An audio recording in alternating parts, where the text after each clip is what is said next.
Hey, yo, what's up? You know what it is? It's the one and the only Professor L live in the Where Children. Say it with me now. The L.A.B. And I'd like to welcome you guys back to another installment of Triple the Guy Speaks On. Come on, get in this room. Get your lab coats ready. Make sure you're nice and sterile and nice and spiffy. And make sure you don't touch anything that your ass can't replace. Because, yo, I need you all in your seats and on the board, because what we've got up today in the lab is Kamen Rider Build, Episode 4. The testimony will be 0. And my God, this episode was off the meter. We got a lot of information through this episode. A lot of information and a lot of planting these seeds of episode of answers we about to immediately get. And I'm appreciating that. But in order to get to what those questions are, how about we give you some answers and tell you what's really good with this episode? I'm like, we start our episode right where we left our last one. We got Ryuga and we got Sawa rolling up to Sato to go get Nabashima's family, and we learn that Sato is the ghetto. I'm like, yo, they sat up here and rolled up on that building like the projects. I'm like, damn, it's the Blue Mire. I'm like, damn. I'm like, yo, they sitting up here living like some goons. You look in that building, they selling lean in there. They selling that lean. And I'm not talking about that lean, I'm talking about that lean. You know what I mean? The lean that Q-Rangers sell, that level of lean. They selling crack out that building. You name a drug, they selling it out there ghetto, dog, swear. I'm letting you know. Regardless of the jokes and regardless, is that we get this opportunity to meet Nabashima's wife and daughter. And the show does a great job of establishing that this is what he was fighting for. Because this is a way to redeem a character without redeeming a character. And here's what I mean by that. After Bloodstark, Poison Sato, that's the place where they were. Sato is the ghetto. Sento is the Kamen Rider. See? Whatever, look. After Bloodstark, Poison Sento, he took Nabashima away, dragged him back to the spot where they be sitting up here cooking all the work. This is what they done. They're like, yo, we some scientists too. I got a new experiment. What if we infect somebody who's already been infected with the Smash Essence and then do it again? Well, what happens is Nabashima gets turned into some kind of block monster, which we'll talk about a little bit in the actual fight episode, but he turned him into some block monster. So, in between time, they go fade back to the beginning of the episode, because I'm just trying to jump all over the place for the sake of trying to get the plot together for everybody, is Sento at swimming pools like, yo, get on the internet and find some information about what happened on the day that the skywall came up out the thing. Swimming pools gets the information. Sento goes to work like, yo, what's up, Great Squad? Hey, yo, Great Squad. Hey, yo, let me holler at you, cuz, hey, I got this footage. Man, where you get that from? That's impossible, man. Don't worry about it, man. I got to connect. Look, fam. Look, I sat up here and I got this footage. You ain't supposed to have it. We just said that. But, yeah, I'm just reminding you ain't supposed to have it. But look, my dude. Look at this. See, do you notice that when I sit up here and I do some magic, Photoshop trickery, that you see when I focus on Pandora's box, you see it's different energies and stuff. When Homeboy with the cockling hat activates it, 2 of the panels shoot off. Can you tell me anything about that? Man, how you know about that, man? You ain't supposed to know about that, man. We keeping that a secret, cuz. I'm like, man, look. The other Mashimas Habasus want what we got, homie. So we can't let them know that we got what they want and it's out here in the streets. So we trying to keep it on the DL. So I'm gonna do shh. We can't let the other Majima Jabasus know what's really good. So I need you to just like fall back on this. Just let me handle this. Let Gray Squad handle this. We got this. It's cool. In the midst of all of this, it's like, and it's like, I'm just trying to sit up here and I'm just like, at this juncture, if you need a way to look guilty, it's like you got Noriaki just sitting up here just the whole time in Sento's face like, shut up, don't talk about it. I said this last episode, and I'm gonna run it back. Noriaki and Gentoku, Bloodstark, Night Rogue. At this juncture, given that whole exchange, it wouldn't surprise me that they operating in a squad but independent of each other, but like sitting up here just trying to fool you, the audience. If it's not the two of them, I'm gonna be damn surprised if it's not. Because it's like, he's sitting up like, yo, the boy Noriaki was getting mad nervous. Like, you said the wrong thing. Like, I know, internet. You've been around somebody, and when you say something, and it's like the mood change in a room, right? When you know you done said something that maybe you didn't have no business have been known, and you look around and people start acting strange. That whole scene was that. I'm like, my thing is, if Noriaki and Gentoku aren't either one of them, they either know who are or related to this somehow and have something to do with it. Because I don't really think the other Mishima Zabatsus really got anything to do with this right now. And it would definitely surprise me if this stuff is outside of Tato. It would surprise me if it's leaked that far out, because they have control of Pandora's box. So it's weird. Not in a way that it's weird, but more of, it would surprise me again that if this is somehow leaked outside of Toto, it's like you just have to legitimately wonder, if it's not them, who is it? And that's just what it is. If it ain't them, who is it? So you got all that popping off right there, and this information is about to come in handy in a minute now. I'm like, I cannot wait for my boy Ryuga to get his damn form, because I'm like, as much as I'm loving that they have a reason right now for him to do unhinging fights, I'm just ready for him to get his power up, because this ain't everywhere this fool go, he get run up on. And it's like he got the Dragon Full bottle and be handling business. And it's like, I'm not mad at that in any way, shape, or form. Don't get me wrong. I love to see my boy Ryuga put in his work. But it's time for him to become Claws, Doc. It's that time. It's like, I don't know what, because it's like, here is where I am on that. The show is going to give a legitimate reason for real for Ryuga to become Claws. It's not like gonna be, hey, look, we got a power for you, homie. Yo, you the dragon body you've been holding on with, the essence of your dead fiance or whatever. Transform and start doing something. No, I'm already tell you what's gonna be what it's gonna be.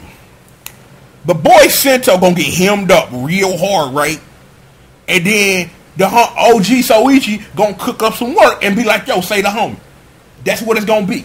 It's gonna be some work with Soichi in swimming pools, and they gonna put in some work, and then he gonna get his claws thing. It can't be no other way other than that. I will say that the fight was really good in this episode, especially that, you know what I'm saying, that we got a couple of forms, but it's like he ended up falling to Hawk Gatlin anyway, with the fight with the Square Smash or whatever, and it's like, and then you got Ryuga putting in work. Yo, he threw the weapon at him, and I'm just like, say what now? I'm just like, he just threw the throw smash at this dude, and I'm just like, okay, that's one way to end a fight. My thing is in between that, go back earlier to the episode, is Sento got lured out there by Bloodstark. Like, yo, I sat up here and cooked him up with 50 things of lean. If you can save him, man, come get me, man. I'll be waiting. He sits up here and shoots something called devil gas and makes him grow like this is Sentai or something. I'm like, I sat up for a second like, yo, am I watching the right show and I'm going to have to review this in a minute? I'm not sure. Like, yo, holla at your boy. Like, holla at me, right? Like, my thing is that Kamen Rider shouldn't do big things. It just shouldn't. Because when they do, it's kind of weird. And I really think that because these are early episodes, you always do that stuff in the early episodes to try to get over the point, and then the plot and the show forgets about the things that they used to do things in a little more efficient manner, is what I'm looking for. After all of that, all the fighting, they had been saved thanks to the Powerpuff Girls, and Bubbles is the bestest, and Ryuga with the dragon bottle, is we go back to the cut. It was seen that because, and this was something that Bloodstark had said, it's like, yo, you might have defeated him. Well, no, he don't say that when you defeat. He said that, he just sat up here and said like, yo, I made him grow big, and we don't know what's going to happen to him. For the sake of plot convenience, Nabeshima has forgot everything. He just forgot his wife, his kid. I'm like, his daughter sitting up here doing Charlotte's Web or whatever the hell we used to call it back in the day. I don't know nothing, cuz. But you could get mad for half a second, and then he sit up here and he do like that warm-hearted stuff, like, man, this ain't about me, cuz. Man, remember your family, my dude. Remember your family and all that stuff. You know what I'm saying? And he don't remember nothing, but they go walk away anyway, so...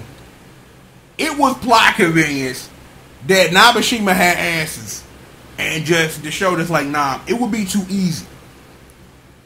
However, though, Nabeshima does make a startling proclamation of the bad guys got bottles too. Now, this was the thing we, as the viewer, already knew, but this is a shocking revelation to everybody. Like, yo, the squad putting in work too? Like, what? They got bottles too? Well, we already knew this because, you know, Gitoku had a bottle. You know what I'm saying? I forget what bottle that was. I couldn't tell you that saved my own life. But he had a bottle too, and that my thing is, that's why I know he Night Rogue. You know what I'm saying? And I'm still on Noriaki is Bloodstark, because that's just a logical thing that makes sense. But you really got to sit up here and you got to legitimately wonder, is that, again, we came into Kamen Rider build a year since Sento has been built, right? So it's like there are a lot of things happening, and it's like there are going to be a lot of stuff they introduce, and then you're going to get later in the episodes when they start putting the puzzle pieces together for you of reintroducing all of that information. Let's go back to the beginning, like on some double begin night type stuff. I don't really think the show is really going to do like and sit up here and, I don't want to say waste a movie, but I don't think they really go, unless it's very important to Sento getting a new form for build. There's no reason to go back to the beginning in a movie format and retell that story when that's something that you can do over the span of the season with little bits here, little bits there, and then the end of it all, just sitting up here wrapping it up in a bow for you to understand what it was. With that proclamation, Sento starts smashing the wall, right? And to fade back to early in the episode, OG Soichi was leaving out of Nasatu, right? And Sento asked him, like, yo, I don't know nothing about you, cuz. Like, yo, holla at your boy was really good. He sits up here, tells him something about a bidet or something, and I'm just like, okay, fine, bidets, hooray. Like, it's something up with that. And my thing is, and it's always been my thing, that Masora and Soichi are aliens from Mars. That has always been my thing, and it's that they knew, it's like, at some point, this is where I'm going with this. At some point, they were both part of the squad or whatever, and saw that they were sitting up here doing mad dirt, and then happened to pick Sento up, have him become Bill to fix the mistake that they created. It would explain a lot about Masora. It would explain a whole lot about why the bad guys have full bottles and can work up at will. I just really think that's how it's going to fit together. I don't know if that's the exact answer of how they're going to put that puzzle together. But it wouldn't surprise me if that wasn't the play they were trying to make when it comes to the plot of the show. Because you don't do all that and say, here, I'm breaking down this wall. Here, explain this to me. And then the episode just go, next time on Kamen Rider Build-Up. I'm like, when I looked at how much time was left in the episode when they did that, I'm like, that ain't finna do that. I'm like, you wouldn't even do that right now. That's something you open the episode with, and then it's a flashback before Be the One comes on. And I haven't said this in a month. Let me say, Be the One is my jam, dog. Real talk. Be the One is my jam. Like, be the one, blah, blah, blah, blah, blah, be the night, something, whatever. That's my jam, though. I'm waiting for that to hit the iTunes. I ain't checked for it, but I know usually singles for Kamen Rider songs don't usually hit to like episode 6 or 7 to when they try to like give one away or whatever. You know what I'm saying? But how do you give away singles now or whatever? It's weird. I don't know. I'm sitting up here thinking about Climax Fighters right now and trying to figure out like what's that DLC situation gonna be like when we all buy the English version. I don't know. Don't look over here and please do not ask. I'm waiting on bated breath just like y'all. But yo, that was an episode of Kamen Rider Build. This episode was nuts though. And yo, the episode lived up to its name. The testimony will be 0 because the one person who could have told you something, well, for the plot say, a plot convinced he just lost his memory. You know, he gonna go live with his wife and his kid he don't remember, but everything's cool. This is the last time we've seen Nabeshima and his family. Not the last time. It's not, because you've introduced these characters. I'll say this is not going to be one of those situations where we deal with you for a couple episodes and then, you know, in the prologue of the show, oh, well, he got his memory back, he cool, you know, thumbs up the end. We coming back to this because I guarantee you, before Bill get a power up, Nabeshima gonna remember something else important. So they're gonna have to keep an eye on my guy right there because it's something to that. Because I don't think he can identify Night Rogue or Bloodstalker or anything like that. But Nabeshima knows something more than, hey, yo, this is a panel in the wall and this is how this works. Because again, like I said, we gonna learn next episode, Soichi and swimming pools are aliens. That's how you do it. You introduce them real quick, like, yo, this is our forms. We gonna do some CG real quick. This is what we look like. Let's never do this again because this costs too much money because this is a children's toy show that we use to sell toys to children. Blah, blah, blah. That's just my thought on the mix. Like, that's probably the best way to approach it. The best way to come at it and come about it is if they are aliens, or you got the other side of possibly that Soichi was once part of the squadron and he's like, nah, bruh, I'm not with y'all, and he human or whatever, and his daughter got in the mix or something, and they took them and they ain't hiding now. But either or, I really think this next episode is really gonna be the episode where I just talked about earlier, where you don't want to waste a movie on it. And I hate to say the word waste a movie, because you can use a movie to really force the plot if that's what you want. This is going to be some flashbacks and some origins that I appreciate. That I don't know, because again, y'all know me, I don't watch what happens on the next episode because it makes these reviews a lot more dynamic, because I don't know what's going to happen next. Here's the thing. Regardless, given how much Kamen Rider and Super Sentai I watch to a less degree, when you set something up like that, you got a story and you got a narrative you trying to push. And the narrative is, for the next episode, how did Sento become built, where OG Soichi come from, what's up with swimming pools, all that old stuff. You've gotta wonder where this information is. I'm sitting up here and I'm going to sit up here and I'm going to say this because this is going to be a fun little experiment we can all have. How many episodes before Ryuga gets the power to turn into cloth? I'm like, no later than episode 10. Because that will give the show enough time to continue establishing the world, and I appreciate that, and I didn't say this, and I'm glad I thought about this. This was an episode that established more of the world, because we learned that Sato is the ghetto, and it is. They selling all the crack and the lean and the weed and this and that. You know, you got some oxy homes. What? No, but for real, We finna get some origins. We gonna get some truth. If Soichi chooses to tell it, you might get your answers about swimming pools and all that, and how Bill bottles and what makes her so special. This might be the perfect episode before the next storm to really take an episode and really give you some origin story, to really give you something to not build the world, but more of a character building episode for at least those three characters and an extension Ryuga, because he gonna be there listening, and Sawa too. You know, you do what you can with that. I'm like, before I get out of here, let me say this. Sawa's a great character. I really like her. I really think they trying to push the Ryuga Sawa ship. I really think they trying to push that together, because they gonna be hanging out a lot, and I really think that for the show taking away his gal, they gonna give you Japanese Lois Lane. So it's like, okay, fine, you know, you do that. You do that. You do that show, you do you. I'ma do me. You just do you, and I'ma do and I'ma do me. I'ma do me. You just do you, and I'ma do me. Man, I ain't heard that song in hell. Watch me do me.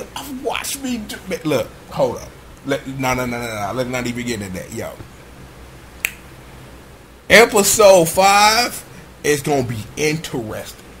If it's gonna be interesting for what I'm theorizing the episode is gonna be, but I don't know what the episode gonna be, because hey, I didn't watch what's going to happen next time I'm coming out of the building. Didn't watch it. Don't watch it. Never do. It'll be interesting to see what it is popping off. How about that? Before I send you off to recess or whatever, because we're going to be back in the LAB in a minute. It's a lot of work for them to get done. So expect during the week I got to play a lot of catch up for the weekend. A lot of trailers came out. A lot of workout. Got to review TGS or whatever that is. I ain't taking care of with the normal stuff I would have done if I could have, would have, should have. So just be expecting just work just randomly popping up in your spreads all week. Got your Q Ranger fix coming up next. So lab coats in cubby holes. Make sure you get deloused or whatever. I don't know. I think one of y'all got bed bugs. I don't know which one of y'all, but yo, we finna get the room sprayed down real quick. We finna get this nice and sterile. Do not touch anything on your way out. I'd like to thank you all for joining me in the LAB with the one and the only Professor L. And I'd like to thank you guys for joining me for another installment of Triple the Guy Speaks On. Kamen Rider Build, Episode 4. The testimony will be 0. And y'all know what it is. Triple the G.O.D, the LAB, Kamen Rider Build. Your boy Professor L. Shake it all up, and you know what it is. Best match!